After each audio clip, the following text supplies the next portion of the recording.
pessoal, tudo bem com vocês? Eu sou a Luana e sejam muito bem-vindos a mais um vídeo aqui no Conhecimento Nerd. E hoje nós vamos falar sobre o que eu prometi no vídeo passado, que era sobre a filosofia na escola.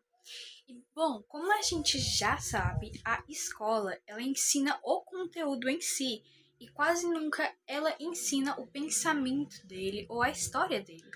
Então você aprende o que você deve decorar, não como você deve entender aquilo, ou você realmente entende aquilo, sabe? Você aprende a repetir, não a conectar com as coisas que você já tem, sabe?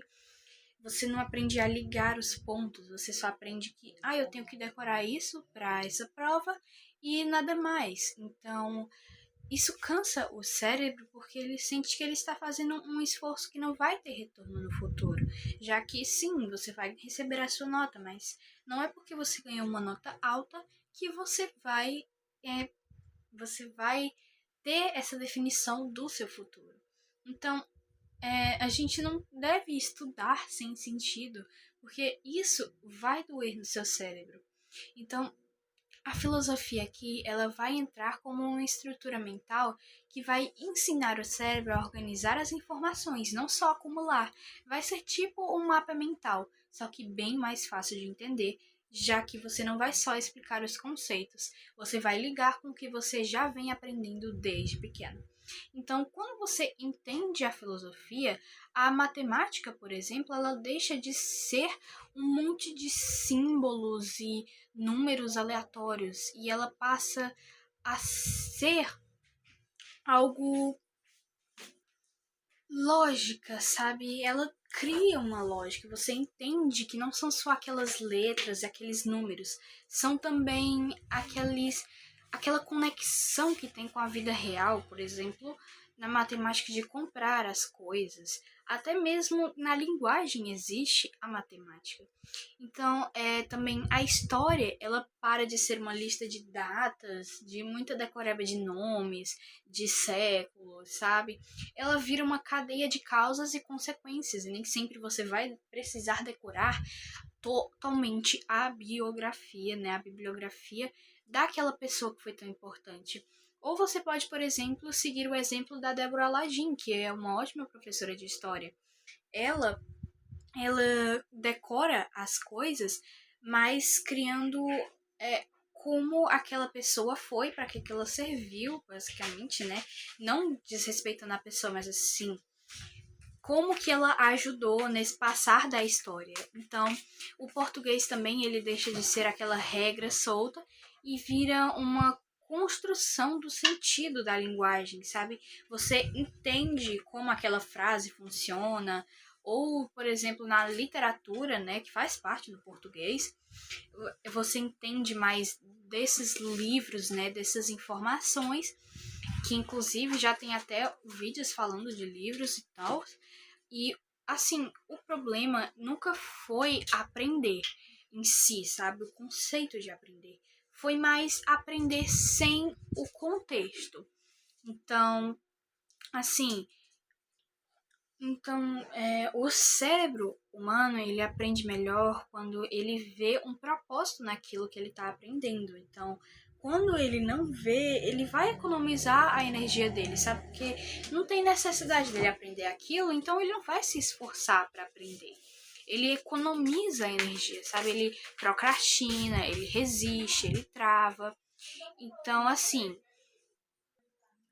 bom, a filosofia, ela não é só aquela matéria, sabe, que estuda, sei lá, Tales de Mileto, Sócrates, os sofistas, os estoicos e tudo. Ela é uma ciência aonde ensina a perguntar antes de aceitar, sabe? Você questiona até você entender o porquê, o como, sabe?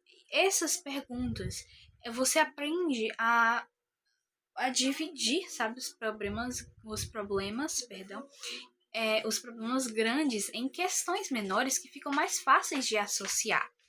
Então, a, a filosofia, ela também ensina a relacionar as ideias de maneiras e de matérias diferentes. Então, a gente aprende a conectar a história, a ciência, o português, sei lá, a filosofia mesmo. Você aprende a conectar todas essas matérias curriculares, né, da grade curricular de uma maneira que faça mais sentido de aprender. Então, estudar vira um pensamento que é ativo e não uma leitura passiva, daquelas que você só faz ler ali por cima e não aprende de verdade, né? Tem outro ponto importante também, que é errar faz parte do processo. Então, a escola, ela trata o erro como se sempre fosse ter essa questão, né, de consequência. Então, se você errou, você perde nota.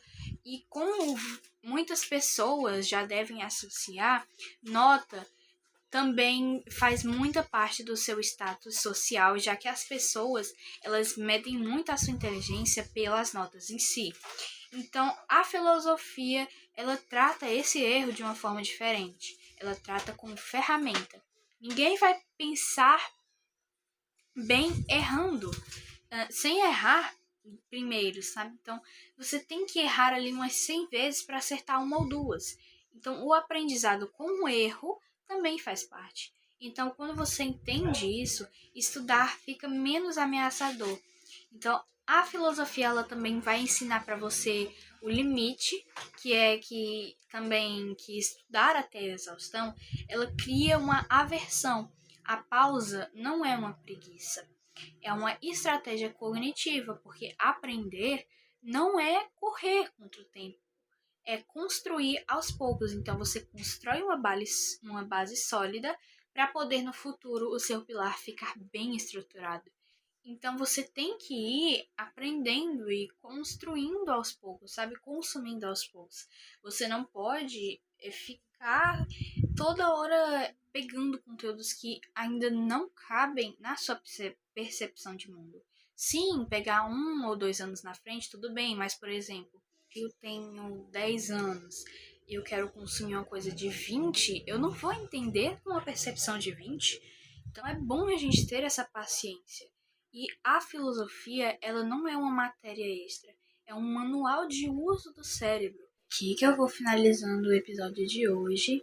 Deixem aqui nos comentários sua avaliação de como está ficando essa série. E, bom, ainda temos muita coisa para discutir, então talvez, não prometo, tá? Talvez não, talvez sim, eu traga uma parte 2 disso. Aguardem o vídeo deste roteiro aqui, né? Em inglês, para vocês que estão praticando, né? O bilíngue de vocês pelos meus vídeos. Eu agradeço bastante que esteja sendo útil. E bom, é isso aí. Espero que vocês tenham gostado. See you in the next video. Kisses. Bye bye.